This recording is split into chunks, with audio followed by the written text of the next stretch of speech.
அடடா, இங்க ஒரு பக்கம் மத்திய கிழக்குல சண்டை அடங்குச்சுன்னு நினைச்சா அங்க தாய்லாந்துக்கும் கம்போடியாவுக்கும் போர் அபாயம் வந்துருச்சு. என்ன நடக்குதுன்னே தெரியலையே. தாய்லாந்து கம்போடியா எல்லை பகுதியில திடீர்னு மோதல் வெடிச்சிருக்குங்க. 2வது நாளா அடிதடி தொடர்ந்துட்டு இருக்கு. நிலைமை எவ்வளவு மோசமா இருக்குன்னா, தாய்லாந்து ராணுவம் 8 மாவட்டத்துல ராணுவ ஆட்சியை அறிவிச்சு மக்களை வெளியேத்திட்டு இருக்கிறாங்க. சுமார் 1.5 லட்சம் பேர் அவங்க வீடுகளை விட்டு வெளியேறி இருக்கிறாங்க. இது போராக மாறும் அபாயம் இருக்குன்னு தாய்லாந்து இடைக்கால பிரதமர் ஃபும்தம் எச்சரிச்சிருக்காரு. ஜெட் விமானம், பீரங்கி, டாங்கிகள்னு மாத்தி மாத்தி தாக்குதல் நடத்துறாங்க.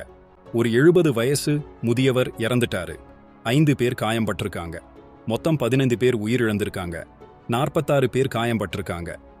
ஐநா சபை அவசர கூட்டம் போட போறாங்களாம். இந்த சண்டை ஏன் தெரியுமா?